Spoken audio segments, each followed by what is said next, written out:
Um, Hi, everyone. Hi, everyone in the US, in Israel and Palestine, and anywhere else in the world.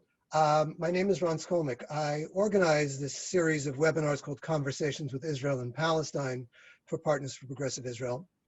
And I'd like to welcome you to this special webinar in tribute to the life and work of Professor Ze'ev Sternhell, Zichrono Livracha. Before I hand it over to today's discussion moderator, I'll note that Partners for Progressive Israel is an American not-for-profit organization dedicated to the achievement of a durable and just peace between Israel and all its neighbors. The organization believes in the need to ensure civil rights, equality, and social justice for all of Israel's inhabitants. Partners for Progressive Israel seeks to deepen Americans' understanding of Israel's complexities so that they can better advocate for a progressive Israeli future. Now, one of the ways Partners has been doing that over the years is through its study tour called the Israel Symposium. In fact, for the last 30 years, we've led groups on progressive political trips to Israel and Palestine. And this year, for the first time, due to the pandemic, of course, the trip is not being held in Israel and Palestine, it's being held virtually. And the next two sessions of the virtual trip will be held on Sunday, October 25th, where the two sessions will relate to the question of religious pluralism in Israel, and separately the question of equality and justice for the Palestinian citizens of Israel. Now, I'd like to introduce today's moderator. Dr. Yael Sternhell teaches U.S. history at Tel Aviv University, where she also heads the American Studies program. She specializes in the history of the American South and the history of the Civil War and its long, one might say very long, aftermath.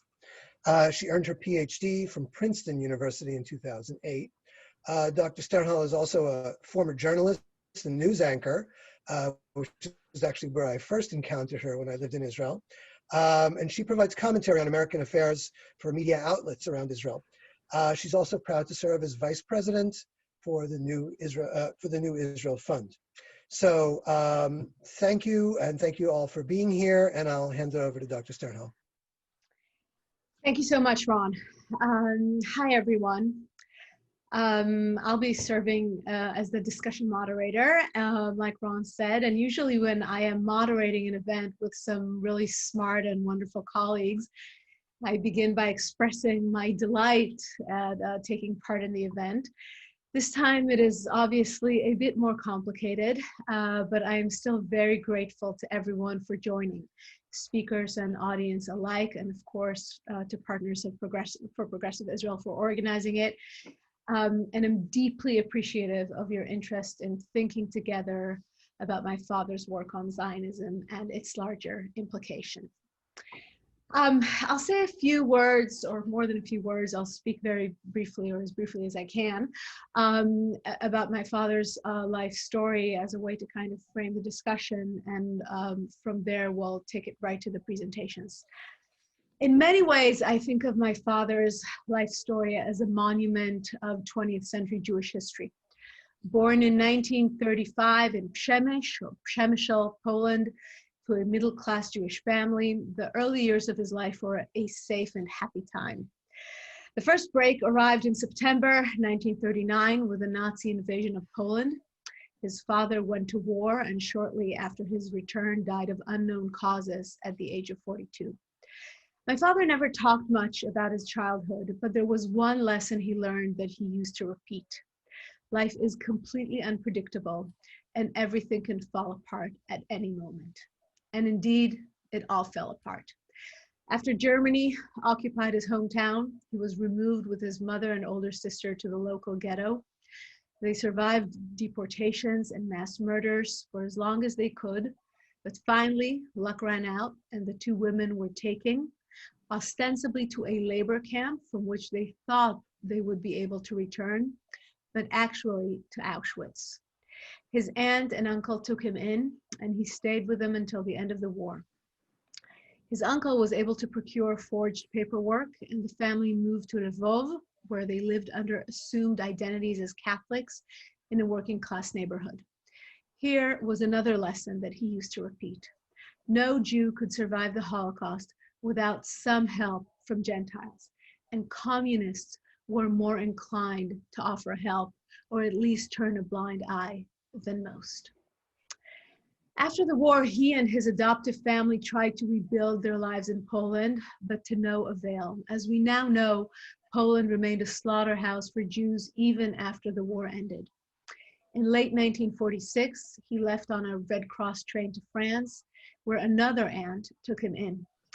He lived in France for 4 formative years, where he acquired not only the language, but the ideas of the French Enlightenment, which would continue to guide him for the rest of his life.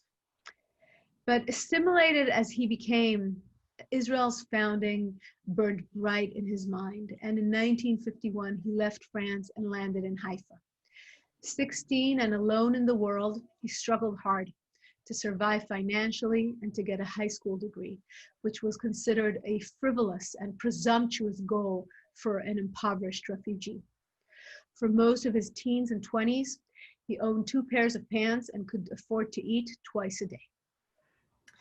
In 1954, he enlisted in the Israeli army and spent 3 very fulfilling years there. As an officer, he was beloved and admired by his soldiers. And in fact, some of the most moving tributes we received after his death were from men who served under his charge in the 1950s and never forgot him. The army, I think, restored in him a sense of agency and empowerment that he had longed for after the horrors of the ghetto, after having seen his people, like he used to describe it, hunted like animals, treated like dust. He would continue to serve as a reservist into his late 40s and fought in the 6-day Yom Kippur and First Lebanon Wars. In 1957, he enrolled at the Hebrew University of Jerusalem as a history and political science major and quickly stood out as a star student. I don't think there was ever any doubt as to what he would study.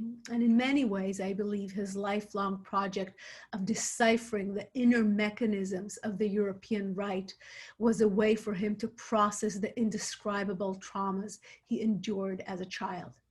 In 1964, he left for Paris and began his work towards a PhD at the Institute for Political Science, known as Sciences Po. He returned to the Hebrew University to teach in 1966, which was highly fortunate because that is where he met my mother, Ziva, 11 years his junior, but a perfect match if there ever was one. He completed his dissertation in 1968 and joined the faculty of the Hebrew University.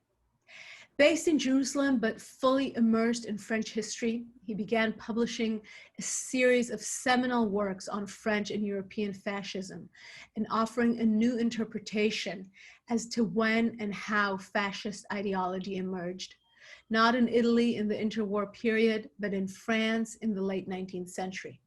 It was a highly controversial idea which aroused much resistance among French intellectuals. But it was also considered a groundbreaking contribution to the study of right-wing ideologies, which generated so much debate that by 1991, it was defined by a leading journal as the Sternhell controversy. His neither right nor left fascist ideology in France was listed as one of the 40 most important books published in the decade of the 1980s by Le Monde.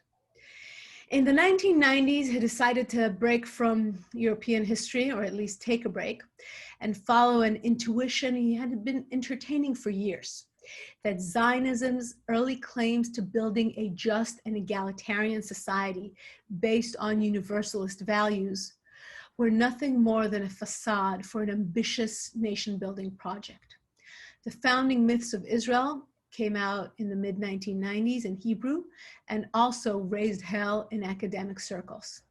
Many historians of Zionism, still very much part of the establishment and devoted to mainstream ideas about the country's history, were resistant to his arguments, even when supported by ironclad archival evidence.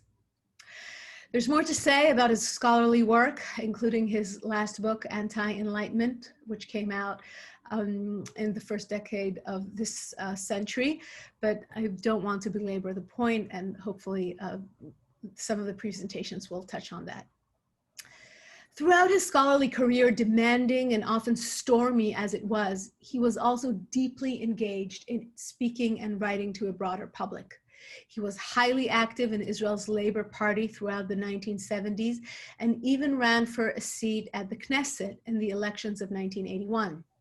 He began writing in Haaretz in the early 1970s and published his last op-ed a few weeks before his death.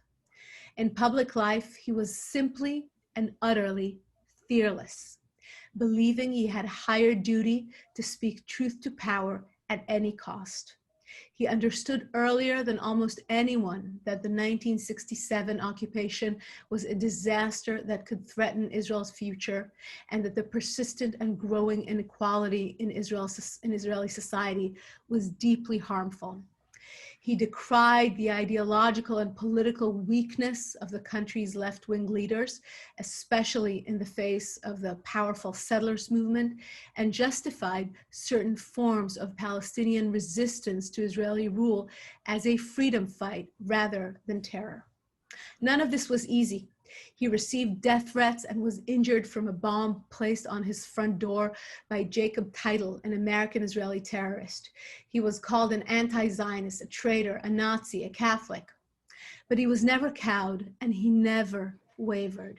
He remained devoted to Israel as a homeland for the Jewish people and optimistic about the prospect of political change until the very end. Whenever I would sink into despair, he would always say, "The time is 5 minutes to midnight. Societies can always change." Perhaps this was the only way to survive the Holocaust, and perhaps this is the only way still to survive our current state of crisis in Israel and beyond. So that's what I had to say. And now I'm going to be introducing our speakers. We will be listening to 3 short presentations followed by a discussion between all of us. We'll be answering questions from the video audience over the last 20 minutes of this event. And I highly encourage you to type in your questions at any time. All you need to do is look at the bottom of your monitor for the icon that reads Q&A, or you can post a question in the comments section on Facebook. The webinar will not disappear or be disrupted if you open the Q&A window, so fear not. And please also note that viewers' microphones are turned off and questions can only be asked when typed through the Q&A. All right, so briefly about our 3 very eminent speakers. Arie Dubnov is the Max Tickton Chair of Israel Studies at the George Washington University. Trained in Israel and the US, he is a historian of 20th century Jewish and Israeli history with an emphasis on the history of political thought, the study of nationalism, decolonization, and partition politics, and with a subsidiary interest in the history of Israeli political culture. Israeli popular culture, which I did not know about. Prior to his arrival at GW, Dubnov taught at Stanford University and the University of Haifa. His publications include the intellectual biography Isaiah Berlin, The Journey of a Jewish Liberal, published in 2012, and 2 edited volumes, Zionism, A View from the Outside, seeking to put Zionist history in a larger comparative trajectory, and Partitions, A Transnational History of 20th Century Territorial Separatism, which came out in 2019. Laura Wharton is a member of Jerusalem's City Council as a representative of Israel's left-wing Meretz party and an adjunct lecturer in the Department of Political Science at the Hebrew University. Born in the US, she immigrated to Israel after receiving a BA with honors from the Department of Government at Harvard, and then served a full term in the Israeli Defense Forces. For a decade, she was a member of Kibbutz Kfar Blum. On the City Council, Wharton currently holds the portfolio for the advancement of women. And at the Hebrew University, she focused on religious state relations and social policy, winning the President's Award for her research on Israeli Prime Minister Levi Eshkol. Wharton's book is The Party Over: How Israel Lost Its Social Agenda, was recently published by the Levi Eshkol Foundation. And our final speaker is Noah Gerber, a native of New York City, who has lived in Jerusalem since 1983 and teaches modern Jewish history at Tel Aviv University. Previously, he was a fellow at the Katz Center for Advanced Judaic Studies at the University of Pennsylvania. In 2013, he published Ourselves, or Our Holy Books, The Cultural Discovery of Yemenite Jewry, a monograph based on his 2009 Hebrew University doctoral dissertation. It is a case study in internal Jewish Orientalism. Noah was interested by how 19th century Yemenite Jewish community had been probed and combed for Hebrew manuscripts coveted by European Jews, and how it replaced an understanding of the lived religion practiced by the people behind the manuscripts. Currently, he is working on a monograph entitled Native Antiquarians and Mizrahi Communities, Reorienting the History of Jewish Wissenschaft.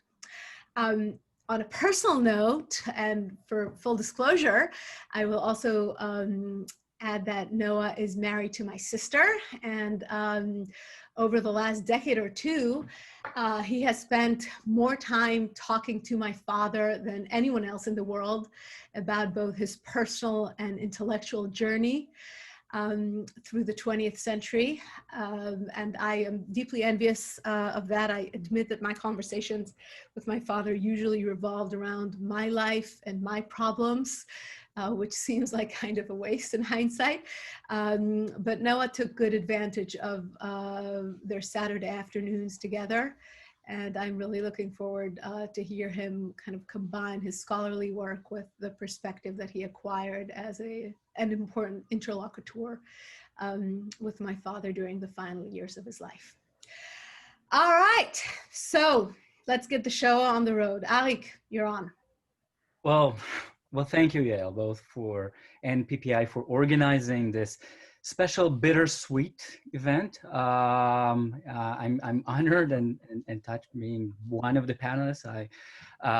Even when not agreeing with your father's late writings, it was always provocative and inspiring.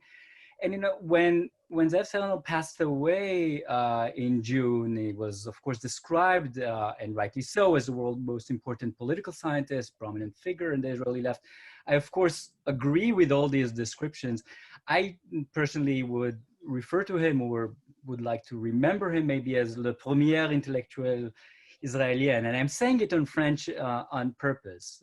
And I think it was important that you framed or opened our discussion with sort of a biographical framing, and I hope that someone someday will write Ze'ev Sternhell's biography. I cannot deny personally, and that's really a personal note, that this personal life story moved me deeply, maybe also due to my family's background.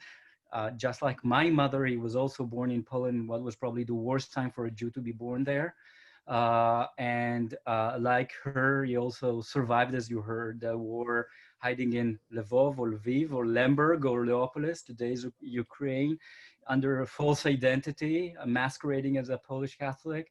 And surviving these things, as you just mentioned, also thanks to the assistance of non-Jewish Poles, and having this on the one hand, and during such a trauma of loss on a young age, on the other hand, is something I think we can understand intellectually, but not really comprehend fully. And I think that this is also, this personal, even intimate background is important, not because we want to pathologize, God forbid, but really to comprehend and shed light on the landscape from which he emerged, and even his type of stance and criticism.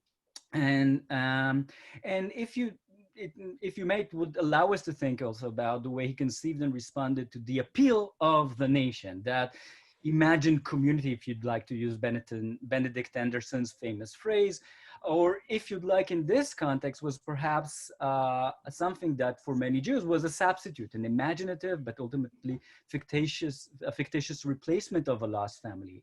And when what we call kinship is not firsthand experience, but an abstract sociological concept, and when blood relatives are nothing, unfortunately, but ashes, and perhaps faint yellowing photos in an album, what remains?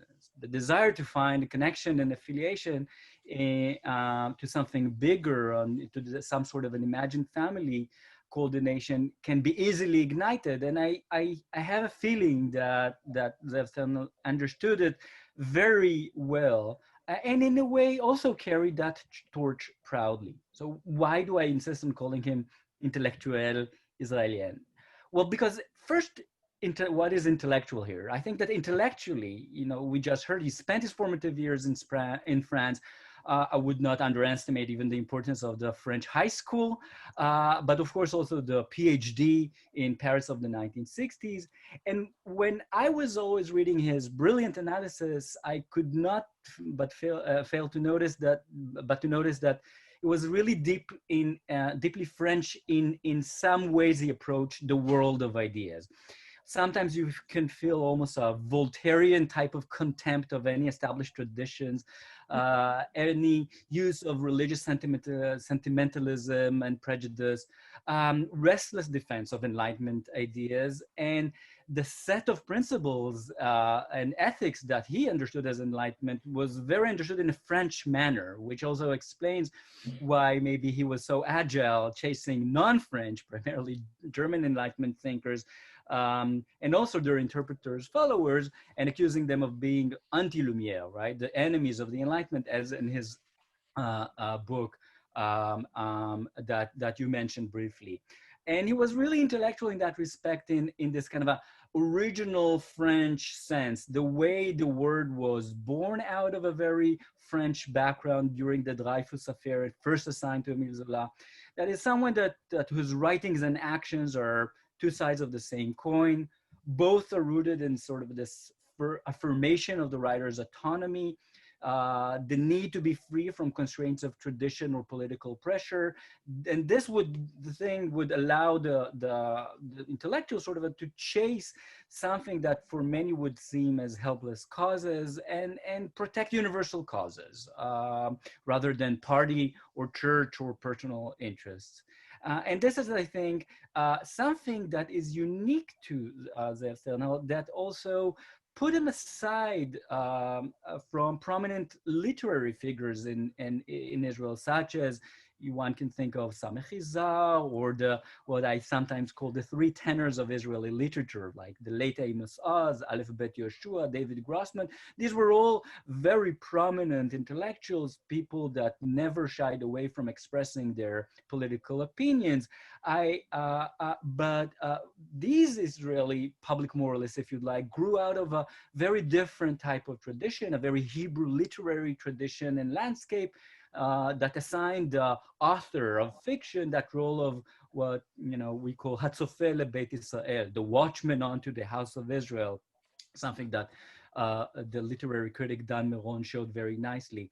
Ze'ev Sternhell grew out of a different kind of a background. He was cut from a different cloth. And I think that for my generation, it was almost the embodiment of that French intellectual engagé, right? This author using his pen as a sword, always finding an angle, always seeing the duty, his duty to provide a perspective, and also to foretell disastrous consequences, and also to moralize and discipline. So this is maybe why I'm calling it an intellectual, but why intellectual Israelien? Because a vociferous critic of the Israeli right, as he was, and was never tired of doing it, he never tried to reinvent himself as sort of a Francophile bohemian intellectual. Was always proud of his military service as an officer in the Israeli army, as you just heard. He never tried, at least as far as I know, neither to hide his background nor to sort of self-flagellate, right? He knew where he came from, and he took pride in what he was part of. And this is also can explain why he was never considered himself, I think, an anti-Zionist. And I don't think he ever described himself or subscribed to what sometimes is referred to as post-Zionism. I think that was in his interview with Ari Shavit that he even said, "Ani lo rak tziyoni, ani super tziyoni," like I'm super Zionist. Now, I mentioned this because maybe this is the best way to explain why his book, The Founding Myth of Israel, that, as you heard, came out in Israel in the mid-1990s, I think it was translated into English in 1998, was often misunderstood and, or if you'd like, misplaced even in some sort of an intellectual landscape of Israel, and definitely why it rubbed so many people the wrong way. I mean, his book came out in a very interesting moment in Israeli intellectual life. You know, it was especially a moment that those of us who were, I betray my age here, were graduate students at the time.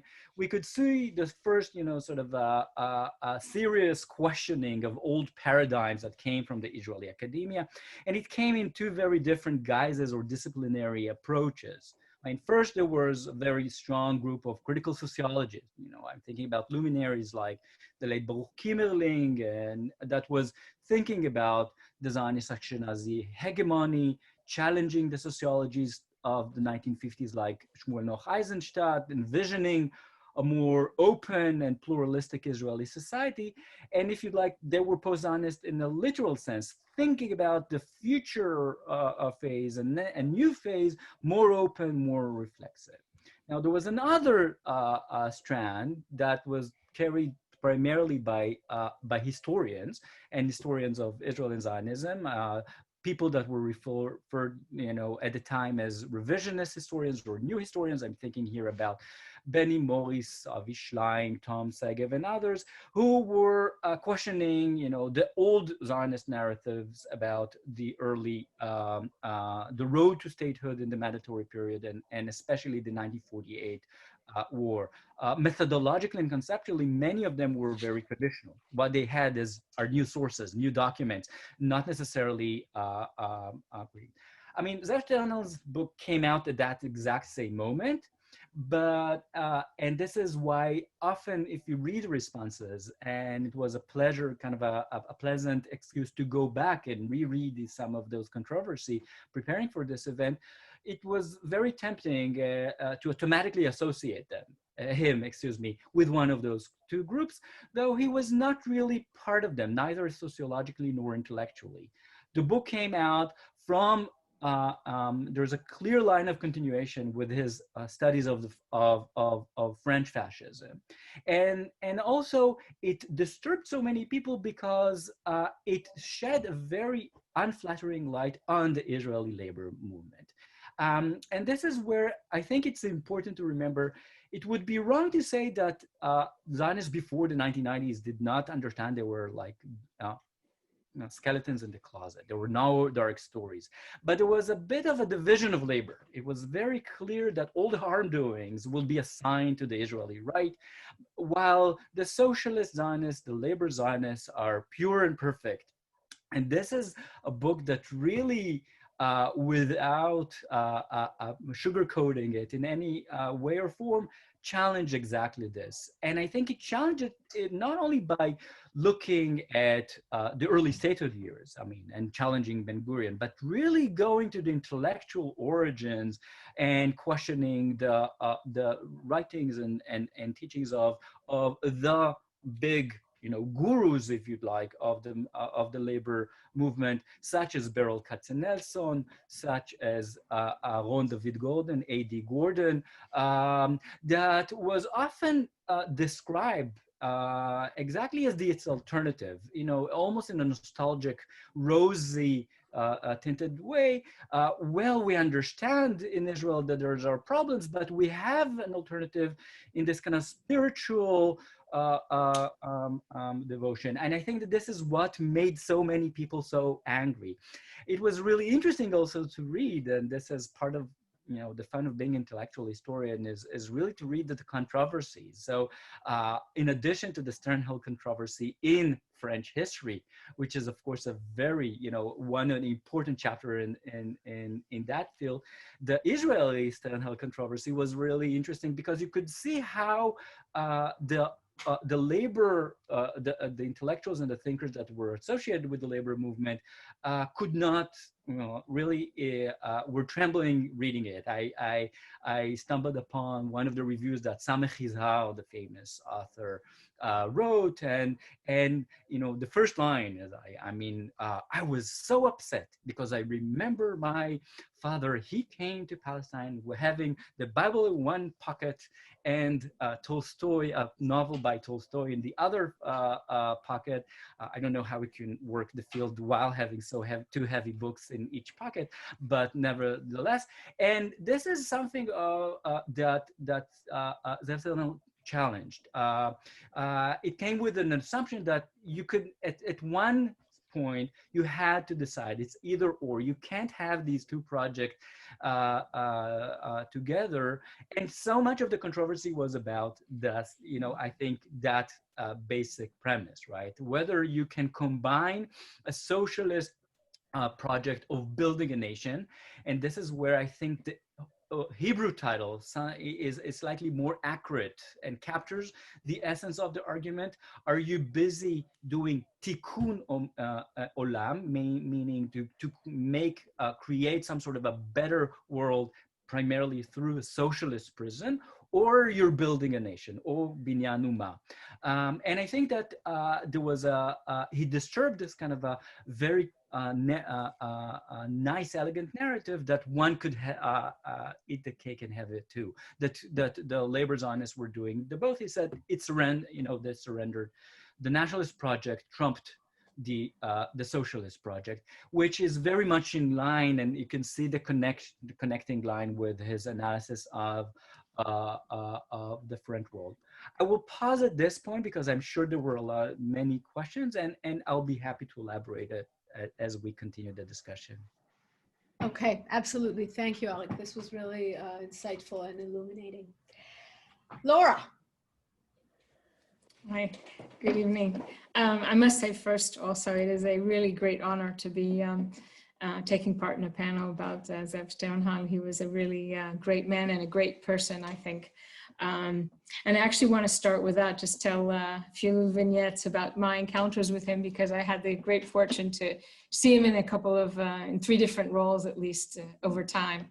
And then I'll say, I'd like to follow up some of the things that Arie noted about his central contributions. I know him as a historian of Israel, and I'll be talking also about the myths that he discussed. But as I said, I first want to talk about the person, because he was such an impressive person, such an impressive personality. I actually first knew him as a teacher. I was still a member of a kibbutz, and I would come take a long bus ride from Upper Galilee to Jerusalem for 2 days a week to study. And I was actually studying Russian and Slavic studies, but I decided to take a couple of courses in political science, and he taught a course, I don't even remember the exact title of it, but it was around the book of his that had recently come out then about the founding myths. And it was just a pleasure to hear him. He was such an educated person and had such a wide range of knowledge in such a range of fields. He was very popular lecturer and very well loved. I was thinking of him the other day because of Corona, there's a lot of questions about what teaching is about, and actually a friend and a one-time colleague of Ze'ev's, Shlomo Avineri, wrote, I thought was an excellent piece in Haaretz about how the Department of Education was talking about passing on information as if this is what a teacher is supposed to do. And Shlomo wrote about what an important role a teacher has as a figure, and the relations between a teacher and a student can be so powerful. And I was really thinking of Ze'ev then, because it was a pleasure, as I said, just to hear him. My next encounter with him was different and showed another really, I think, fascinating side of him. I was part of a small group of people who was working with public housing tenants to try to get rolling something that eventually succeeded, which was the passing of a public housing law in Israel. And it was not easy. I was a social activist with a bunch of friends trying to run this thing together with housing tenants and get it to actually do something. with these people who didn't quite understand what privatization was, didn't understand how the Knesset worked. And what we decided to do at some point was to ask for some academics to come and serve as an advisory board to our little NGO. And I don't know how I had the gall to do it then, but I did. I asked Ze'ev if he would come and serve on this board together with these public housing tenants. And he came. We asked a number of people, and he was one of very few that came. And he would come and sit and try to explain and talk and meet with these people in this matnas, in this community center. And it was a pleasure. I was so proud that he was, a representative of the university and of, Israeli intellectual left who was coming and sitting with these people. And I think the fact that we eventually succeeded with the law was in part because of willingness of people like him to come out and give us a hand in what was really something of a social revolution. So that was really great. And again, I think showed what a, modest and believing person he was, and he radiated this. The third way I ended up having contact with him was actually kind of funny, because I ended up writing a doctorate on Israeli social policy in the 60s and 70s. And there I had to reread and go through his book. And I spent about 5 years in the archives. And I actually disagreed with a lot of his conclusions. And I was deeply, deeply impressed by some of the founders of this country. And so I took issue with many of the things that he wrote. And I don't know how it works in other universities or countries, but at the Hebrew University, you're allowed to ask, and not only who would be among your readers of your doctorate, but who wouldn't be. And I actually asked, despite the fact that I really admired this man, that he not be one of my readers, because it was very uncomfortable for me to think about the criticism that I had with what he wrote. And so he was on my short list of 2 people I think that I didn't want to have read it. And I was therefore shocked to learn later that he was one of my readers. And when I got my doctorate back a few months later, I with great trepidation opened up, the envelopes with the responses. And he wrote a beautiful recommendation and commentary basically on my doctorate, and recommended. And I was so floored. And he wrote in it, I didn't hide the fact that he disagreed with some of my conclusions, but he wrote there explicitly, and I went back and reread it last night, he explicitly wrote that his role was not to agree or disagree, but to see if I had proved my points and if I had laid it, made a convincing case. And he said that I had. And so apart from the fact that it was nice to have my doctorate done and out and approved, it was so impressive to me. The way he wrote, those of you who are in academia know this is rare. I know people whose doctorates were postponed, didn't get their approval for years because of running into the wrong person. So that was beautiful. And that was really the kind of person he was. I think you could even say, an officer and a gentleman. An officer and a gentleman. That's really how I thought of him always. But of course, I want to comment also on what I did read and what he wrote. Certainly I think Arie brought out a lot of the important points about his contribution, but I want to say a little bit more. One is certainly the fact that the criticisms he made were really quite harsh some of the times of the founding leaders of Ben-Gurion, about how he was, power hungry, and not just that. I'll bring a few quotes in about how he saw them, but he was very critical of them, and how he saw the role of the state making had kind of blinded them to the other issues that were important. But what I think was so nice is that when he wrote of them, even when he was very critical, I think it did quite come out, and it certainly did really to his dying day, that he was a patriot. And I think this ability to be critical but respectful is very important, and it's really sorely lacking today.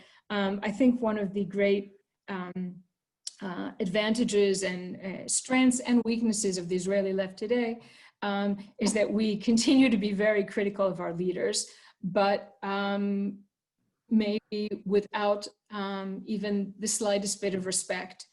And on the one hand, as I said, I think that's a great strength, because when you're critical, you can improve. And when you're critical, you can really make things better. On the other hand, when you're blind to your leader, and we hear today, you know, that our prime minister is king, you know, Bibi Amelech and so forth, that's not very healthy, not just in terms of democracy, but I think in terms of dealing with our leaders. And I think that Ze'ev was really pioneering in being able to articulate constructive criticism, or not just constructive criticism forward, but to criticize things that had been done in many ways in order to leave a path that would enable us to make this country a better place. And as I said, it certainly has its problems. I remember to this day, after Rabin was elected, that he said, "Ani navet, I will navigate." And everyone attacked him immediately for saying, "Ani navet, I will navigate," because, you know, he was part of a party and so forth. And apparently Shimon Peres was furious at him for saying this and so forth. But that was one thing that he contributed. And I think it's something that we should be proud of. And I'm proud of the fact that he was the one that went and dug and found these things. Even though, as I said, I think he was, you know, in my own personal opinion, he was too harsh some of the time. Another thing that I think was a very important contribution was in talking about nationhood, and I mentioned this, he dealt right head on with the questions of nationalism and nation building versus socialism and egalitarianism. This had been a subject beginning in the 19th century with Otto Bauer, but he really confronted it. And I thought I'd mention actually, I mean, some of the things he said were that he asked, was equality a genuine goal, however long-term, or was it only a mobilizing myth, perhaps a convenient alibi that sometimes permitted the movement to avoid grappling with the contradiction between socialism and nationalism? He wrote also that all the attention of the labor movement was focused on the attainment and exercise of power, not in order to bring about a social revolution, nor to realize universal values, but the sake of national revolution. So he was criticized for this, but I think it was a real problem. And I think he described not only what happened then, but took it along as a process. He also wrote, undoubtedly, the founders would have been pleased to realize an egalitarian society had there been no contradiction between socialism and nationalism. But this contradiction was insurmountable. Leaders of the labor movement resolved this contradiction by abandoning the universal aims of socialism for the particularist aims of nationalism. Now, it is much easier to get people on board if you're talking about nationalism rather than socialism in ways, certainly in those times. But there are contradictions, and I think it's good that he pointed them out. I think also he was really almost prophetical in seeing how dangerous they could be. I think today these issues are much more clear. Before he wrote the book, already the law had been made, the basic law about Israel being a Jewish and democratic country when Jewish came first. And today it's being grappled with. I don't know, well, I could only say that I think that kind of tension is even more available today. If you see, you wonder, is the nation an implement for improving society and making it more just? Or was socialism and even the kibbutz movement, he said, was an instrument for building the nation? You had kind of something like a homestead act where people would go out and settle, and that would help extend the borders of the country. So there was a tension. There was a question of what preceded what. And as I said, I think it's even more relevant today when we see how nationalist the study has come. And I think he was one of the first to really point out how far that could be extended. You could even say that he, it was kind of a warning that he was able to find where the roots were, and today we are seeing how far it can be drawn out.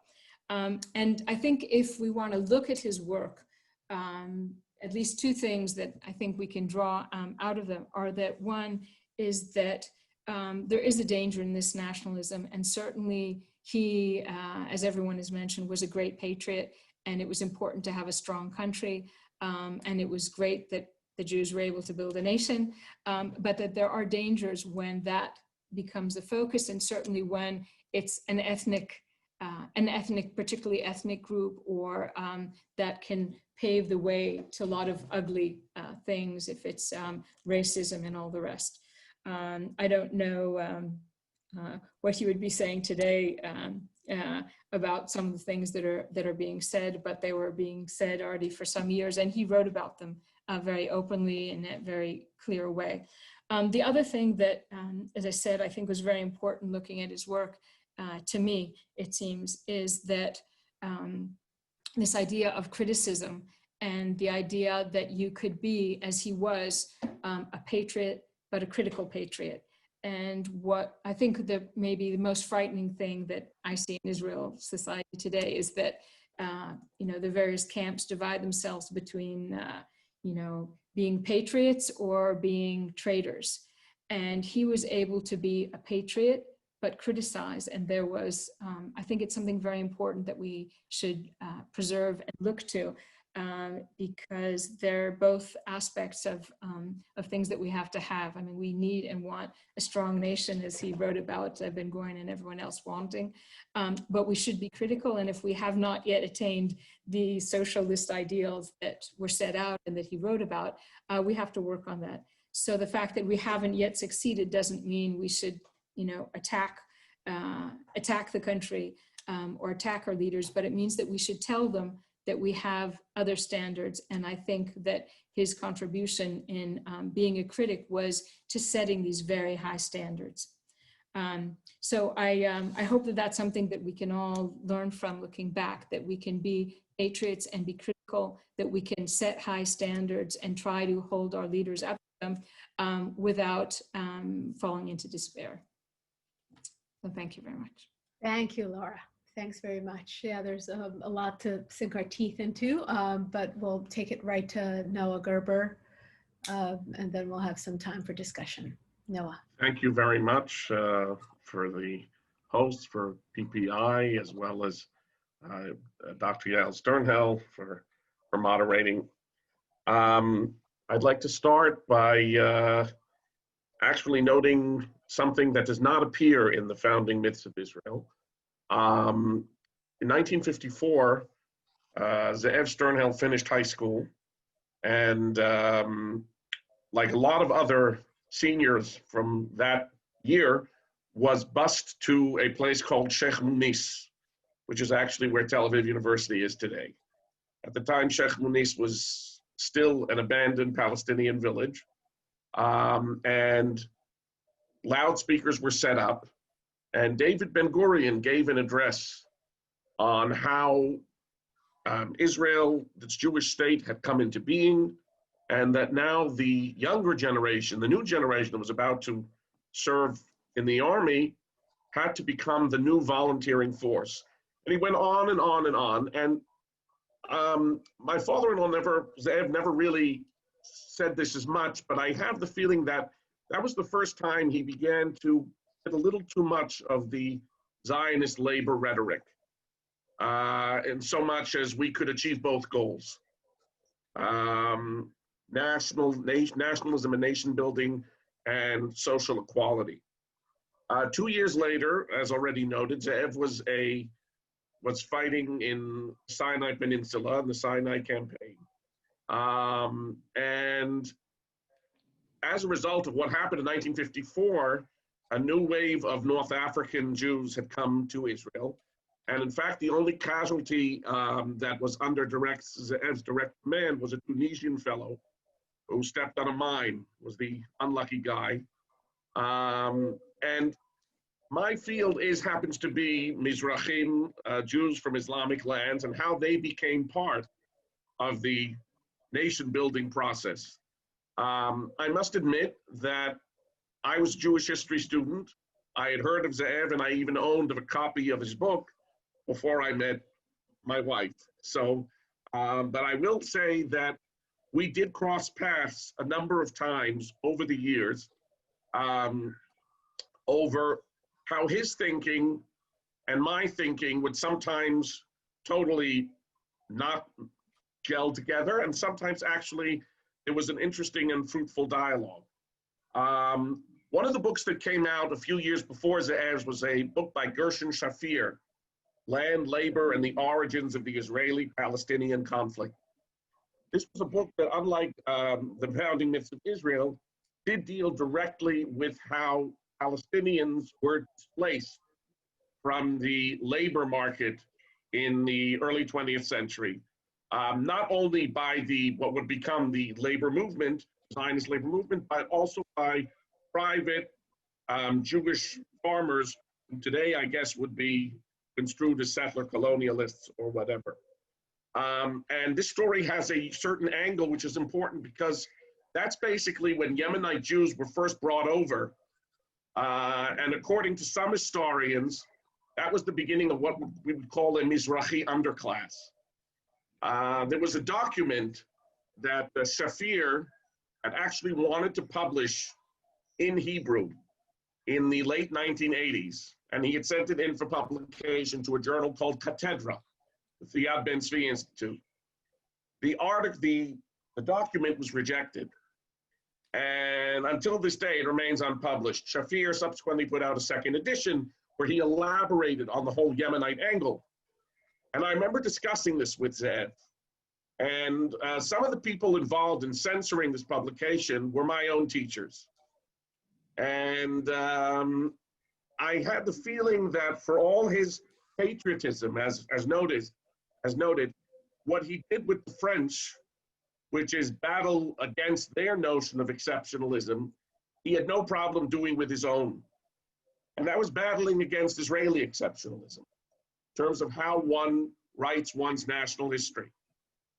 Since I deal with Jewish history, the notion that we are the chosen people is a common motif in Jewish historiography. And it's also, I think, till today, appears in a lot of Israeli historiography. And to some extent, Ze'ev's book, by ending in 1948, left open the question of how to prevent the formation of a Mizrahi underclass, an open question. He didn't deal with it. He didn't wrestle with it. And I must admit, I don't think he ever actually wrestled with the Palestinian question. He was aware of it, and he admitted as much, that in 1954, he didn't even notice what was around in the landscape in Sheikh Muniz. Perhaps for order for that to happen, 1967 had to occur. I don't know. But I remember that one thing very much troubled him, and this is a story that is related to Shoshana Maron, who was a doctoral student, and perhaps Laura Wharton was an acquaintance of hers. She was writing a doctorate on the 1950s on why there was never really a serious attempt to create a social welfare apparatus in Israel during the first decade. And Ze'ev was not her advisor, but he was informally her mentor. And there was a report that was actually submitted to the Israeli Welfare Ministry in 1959, the year the Wadi Salib riots broke out, by a fellow named Klein, who was actually an American Jewish professor of social work at Columbia University. This report was essentially a damning evaluation of the fact that once the Yishuv had turned into a state, the Israeli founders of that state had abandoned any sense of responsibility for caring for the downtrodden. Essentially, this was pointing the finger at the fact that there were urban slums throughout Israel that were full of North African Jews, not only North African, but primarily North African Jews, who were just not being attended to.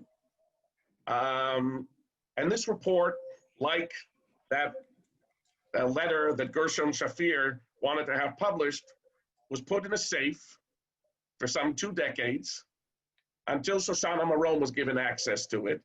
I don't know if Ze'ev helped facilitate that access. I believe the primary facilitator was Professor of Social Work named Avraham Doron.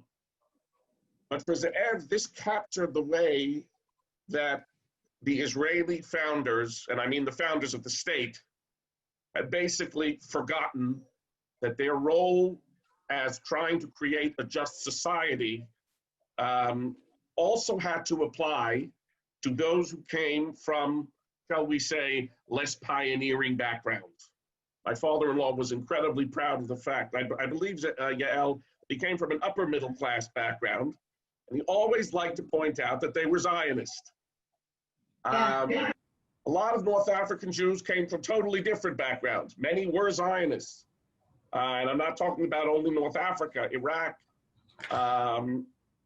But when it came to how to wrestle with this question, the creation of a second Israel, today that's become almost you can't use that term anymore, but how to sort of incorporate those new refugees, olim, immigrants from Arab lands into the Israeli nation state.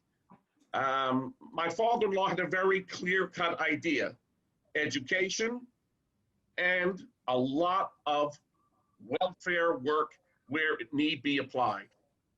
And what galled him to I think till the day he died, was that instead of actually wrestling with that issue, the Maimuna became a national holiday. He could never stop pointing that out.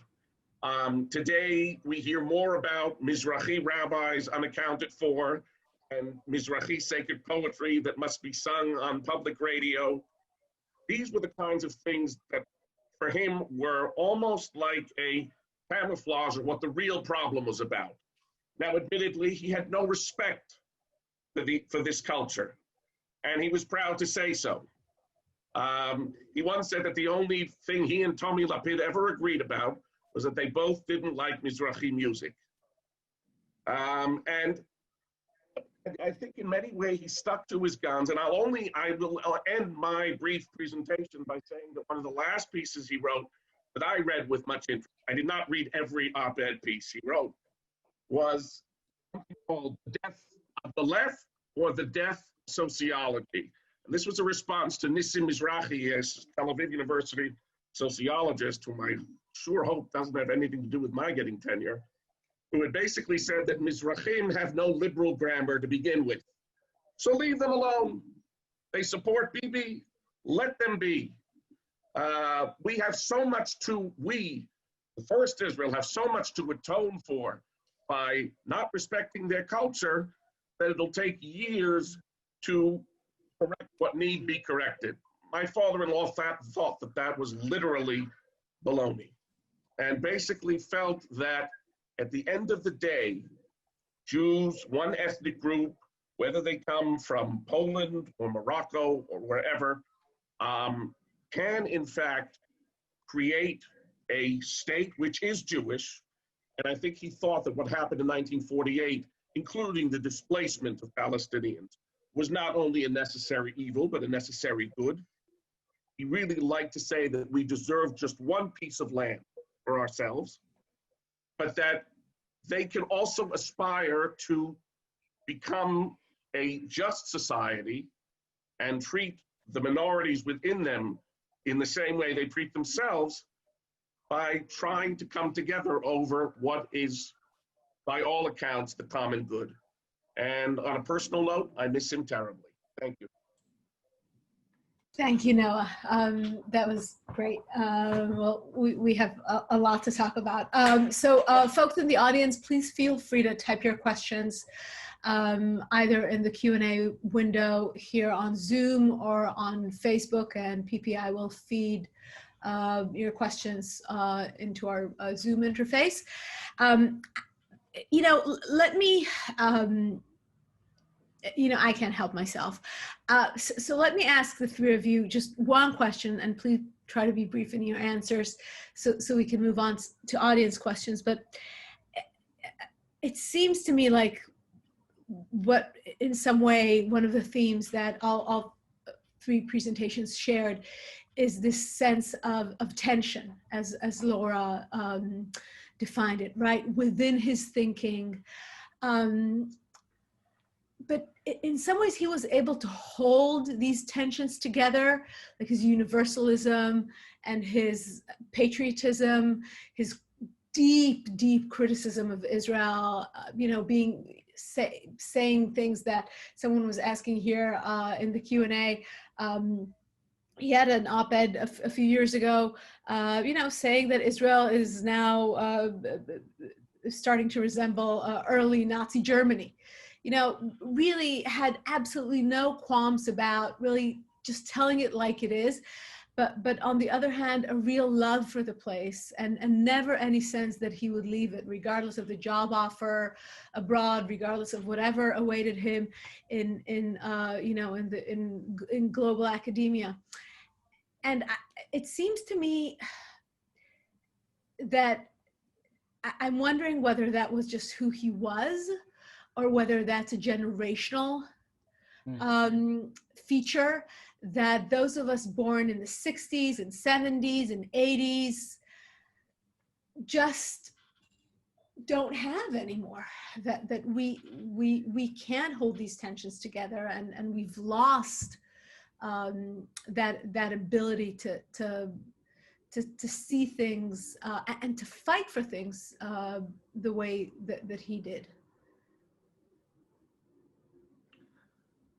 I'll try to take a stab. I mean, you're pointing your finger on a very interesting, there's a paradox here that needs to be unpacked. Absolutely.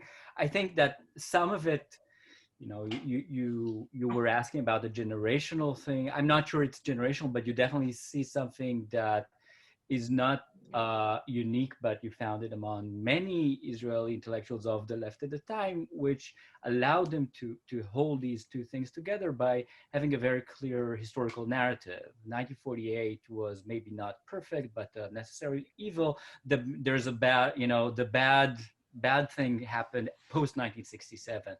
And this is where the road started going, this is where we started going downhill. Which I think that allowed, this is a narrative that allowed to address these tensions. I think that this is interesting because it's going back to him as an intellectual. This is what disturbed so many of his critics from the Labor Party, right, from the labor movement, that he would not be willing to allow the historical actors he was reading, especially the early Zionists from the early years of the 20th century, that kind of a deep intertwining of different motives and ideas. It's sort of that he, as an intellectual, demanded from his intellectual actors, take a stand, and it's an either or. You can't have it. But in a way, he himself was the embodiment of trying to hold conflictual strands together. So I'm not answering the question, but I think that this is really part of the fascination here. Yeah, no, definitely. When I think about him as a historian, which I do, that's certainly something that stands out to me. Thank you. Laura, Noah, do you want to say a few words about this, and we'll move on to audience questions? Yeah, I think it's a good question. I think that, an interesting thing that I think has happened over the, last 50, 100 years is that maybe it's the thing that I most symbolize in my mind, Western society at this point, is the loss of loyalty, a sense of loyalty. It can be loyalty to one's family, to one's country, to one's religion, to one's place of work, home, anything. There's a tremendous amount of mobility, which is in many ways a very good thing, but means that the kind of devotion and dedication that we see in people, in leaders, and also in people like your father is harder to come across, is rarer to come across. I think also, though, in terms of the tension, that there are tensions that we live with And I think we have to learn to live with them. I mean, I think the question of nationalism and socialism is more of, two things on a spectrum. And I guess the classic political science example is democracy and efficiency. If you want to be really efficient, you throw out the democracy. If you want to be really democratic, and I know this is a former kibbutznikid, you have to sacrifice a lot of efficiency. So if you're looking for the national socialist thing, how much do you want to favor your own in your own country and be loyal to that, or even your own ethnic group? That's a good thing, but how much do you sacrifice in the universal values? And it's an ongoing struggle. I think he found a point that was good for him, and as things happened in this country that were not very pretty, he became more critical. But I think he continued to believe in the importance of a nation, just that there were tasks that had to be dealt with that weren't being dealt with enough. If it's equality within the country and socialism and an economy that is more just, or certainly dealing with the occupation, which is the elephant in the room, and I think any discussion of Israeli policy. And I think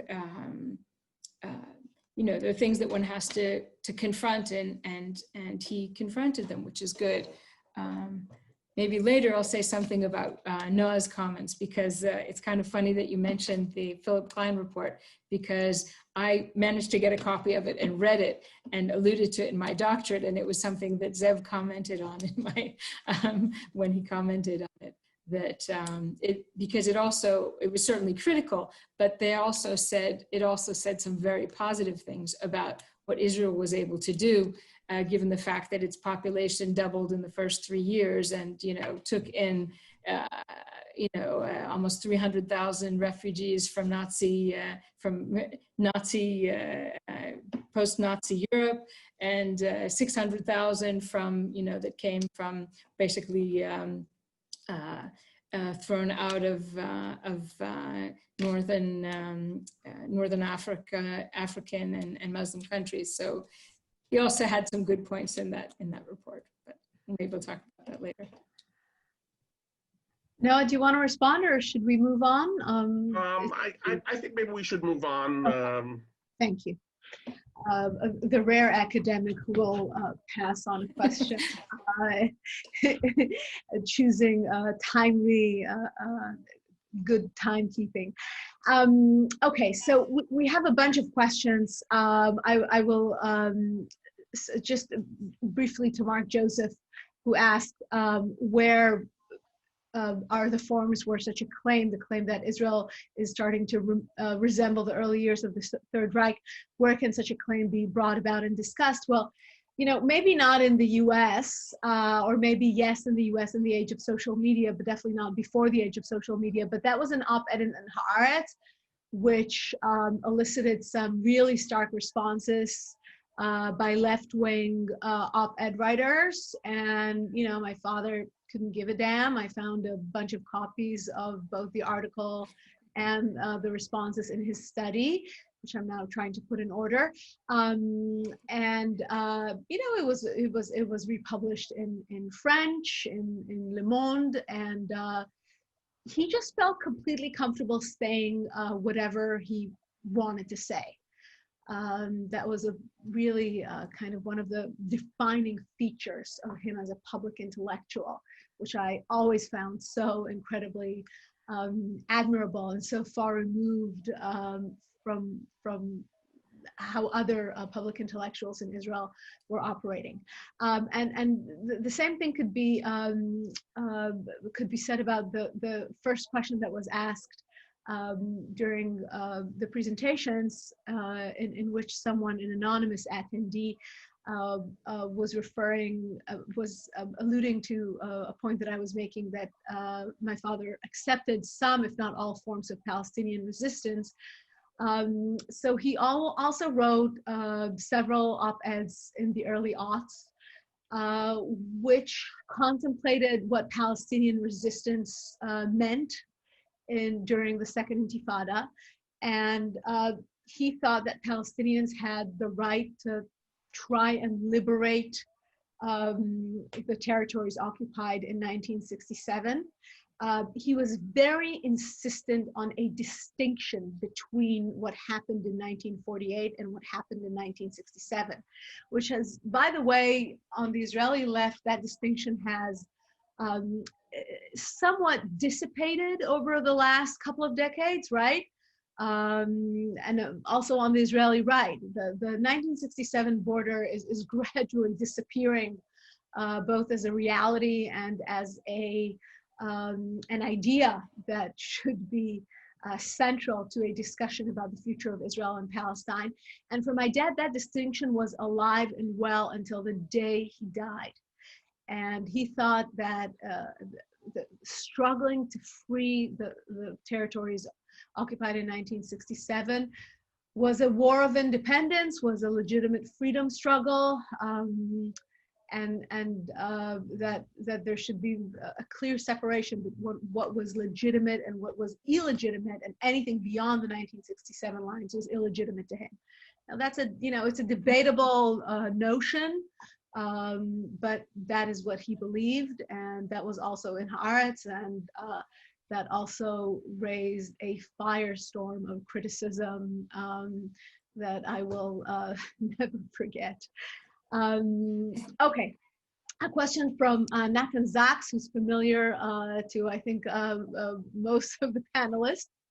Hi, Nathan, who's thanking us for a fascinating discussion. Thank you. And I'd like to, and I'm quoting, I'd like to ask about Sternhell's seminal work on fascism. People today sometimes speak of the dangers of fascism in the current populist era. This sometimes contains more than a little hyperbole, but analytically speaking, which elements of proto-fascism, according to Sternhell, do exist today around the world, and which are absent? Alie, do you want to try? Absolutely. I mean, I think a great question. I think that maybe the best way to start answering this question is to go back to the title. I mean, Ze'ev had, the original titles were summarizing his thesis so well, and neither left nor right, ni droit ni gauche, I mean, kind of captures the essence of his big thesis on fascism. And like many, I think about Eugene Weber, who was like the great French historian that praised that book. I think that he scored so many points in making one first, is an empirical argument, that if you look historically, I think that most historians of interwar fascism would agree that that's really much the case. If you look historically at the trajectory, the career path of so many fascists, they started on as socialists, or more accurately in sort of a revolutionary syndicalism. The myth of the revolution intoxicated them. The idea of a violent revolution, that socialism would not emerge organically, spontaneously. You need active avant-garde. That was something that migrated from this kind of left, and especially the left that was inspired by Georges Sorel, into the what we call as fascism. And in a way, I think he scored many points by making this argument, because it captures extremely well a key feature in interwar fascism. I would even argue, and actually, have an article in print, that you have something similar, not in the labor Zionists, but definitely if you look at figures like Abba Chimeir and what we call Brit Abiryonim and Uri Tzvi Greenberg. They started their career in the Labor Party, in the labor movement, so to speak, and admired Lenin and the revolution, and then openly call themselves fascists. So this is if we are, this is the historian in me, putting us back in the 1920s and 30s, when people like Abba Chimeir will have, a column calling it Yomano shel Fashistan, a diary of a fascist. And this is something which is very different from the type of, I would argue, and I think that Ze'ev would have agreed, from the kind of hyper-populism and the erosion of democratic and liberal values that we see today. It doesn't mean that it's better. It's simply, I'm just saying, as in a diagnostic tool, you know, there are many diseases. It's a different disease, and I think that I tend to agree with you personally that there's an element of and this is not capturing well our moment, but it really was a very valuable tool, I think, for historians to understand dynamics of radicalization in the interwar period. I think that there are many historians that would disagree with me and that will use the word fascism to describe contemporary politics. I personally don't think that it applies extremely well. The problems have more to do with identity politics, with populism, admiration of authoritarian rule is as strongly, or is maybe one of the only points of similarity, but there are different types of dynamic, I would suggest. All right, thank you, Alec. That's, I mean, I'm wondering what he would say. Yeah, you'd probably disagree on some points and agree on others, but definitely, definitely good and very important questions to be asking in this day and age. Okay, Ignat Eisenberg is asking, and Noah, maybe this is something that you would be interested in addressing. Did Sternhell overlook the East European political background of the labor Zionists, as well as the influence of Ostjuden on labor Zionists in Western Europe and US, many of whom were first or second generation Eastern European immigrants anyway? If he did, how do you think the differences of the political nationalism between Western and Eastern Europe colored his analysis? Sounds a little bit of a complicated question, but I will argue, again, I don't have the expertise that Arie does, that in many ways, Ze'ev's view of modern Jewish nationalism adopted a strict dichotomy between Eastern European ethnic notions of Jewish nationalism and Western European notions that were based much more on civic equality. And he also really sort of, in that sense, Hans Kohm's distinctions, in many ways he accepted. And so perhaps, you know, the dynamics of some of these individuals were more complex.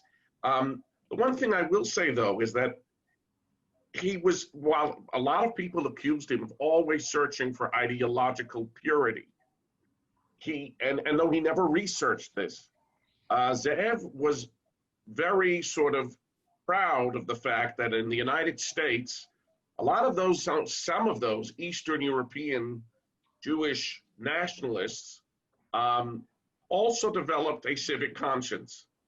And he even occasionally sort of toyed with the idea, why didn't some of them come here instead? This is a question he never actually formulated.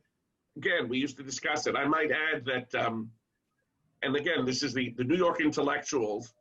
Basically, a lot of them became, instead of fellow travelers, the communist movement became fellow travelers with the CIA.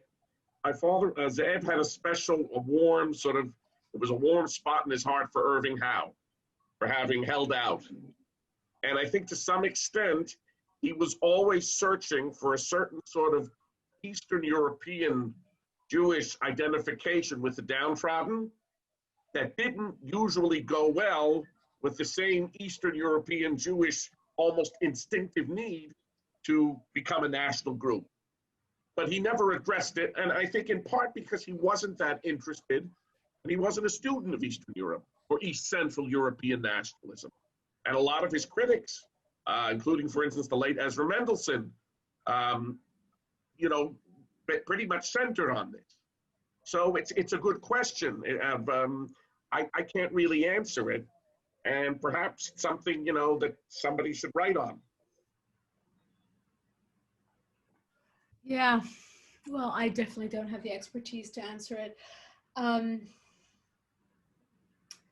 Okay, there's just so much going on in the Q&A that I'm wondering where to go next. There's one question by Galia Golan, which I think might actually merit, if I may.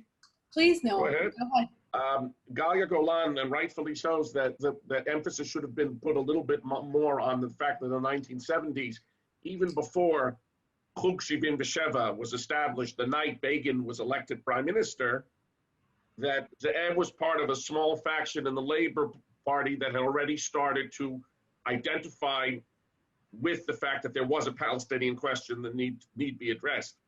And I believe that he had a confrontation with Golda Meir at the Hebrew University. I don't know if she was actually still prime minister. I believe she was, but I don't know. Where he got up and said, this question has to be addressed. This was certainly after the Yom Kippur War.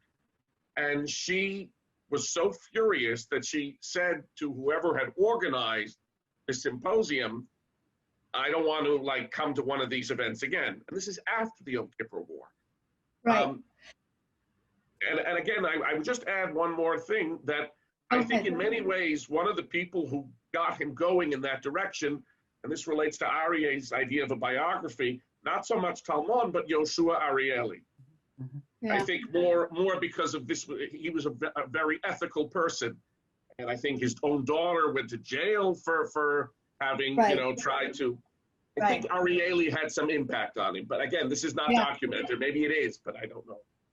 No, he really admired him. Absolutely. Okay.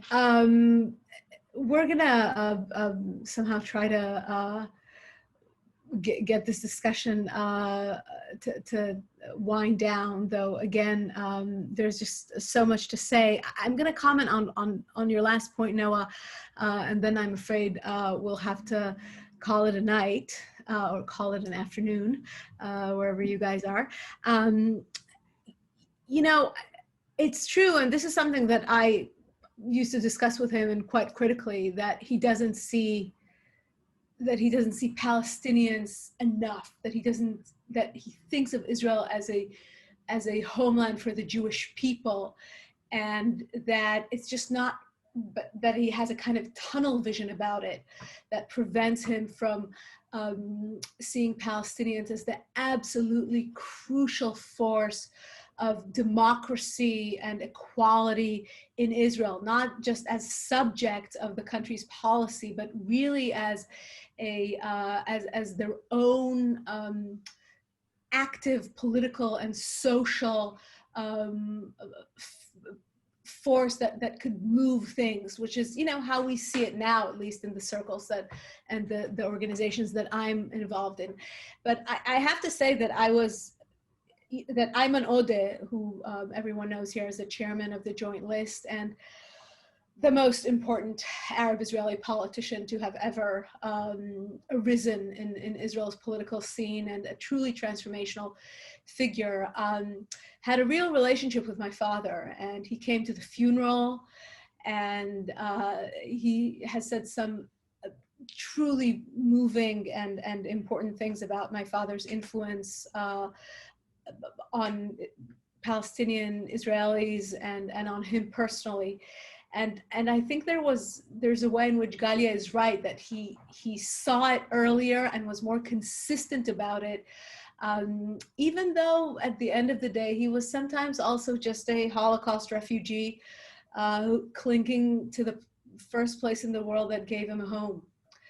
And I think that's also one of the tensions that were really present in his thinking, both this kind of deep concern over the Palestinian issue and justice and equality for Palestinians, and the sense that, the Jews need a piece of land, because when they don't have a piece of land, then you're hunted like an animal.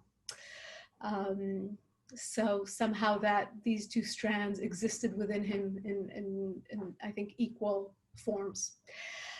All right, it is almost 9 p.m. here, and we've gone almost 30 minutes over time. So I'm now going to invite Karen Shapiro from PPI to say some final words.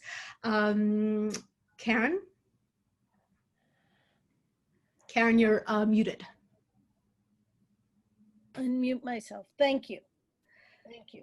Thank you, Yael, and thank you to all of the panelists on behalf of Partners for Progressive Israel, Laura, Noah, and Arie for this enlightening tribute which could have easily gone on longer and was so inspiring for me personally. So thank you. I would like to also thank the staff of Partners for Progressive Israel for their work in making this discussion happen. Thank you to everyone who joined us. We hope you enjoyed and also were inspired by this webinar. We are glad to be bringing this program to you and others that we do in the future. If you want to learn more about our upcoming Israel Symposium sessions or other programming, please visit our website at progressiveisrael.org. And of course, while you're there, if you so desire, make a contribution. That enables us to bring programs like this and all of the others to you at no cost. Thank you to everyone here. Stay safe, be well, and let's continue this important conversation in the work that we do, and pay tribute to your dad, Yael, and to the incredible man he was and continues to be. His memory is a blessing to all of us. Thank you so much, Karen. And I, on my part, and speaking also, of course, for our entire family, want to thank PPI very much for organizing this event, and to Arik and Noah and Laura for these really fascinating presentations, which I'm going to be thinking about for a while now. And thank you all for joining, and thank you, PPI, for the work that you do to support us, to help us. I never take for granted the interest of American Jews in our lives and our future here. And I'm always deeply grateful, not just for your financial contributions, which are crucial to our struggle, but also for just the very fact that you care about what life will be here for the, what is it now, 10 or 11 million people sharing this land. So please know that we are grateful, and we are aware that it is not self-evident that people living comfortably in America will be as invested as you are in our fortunes. And maybe the last word should be the obvious one, is that my father was also an extraordinary family man, loving, supporting, doting on all of us, and that he is a loss to the world, but more than anything else, he is a loss to us, and we will mourn him for the rest of our lives. Thank you all.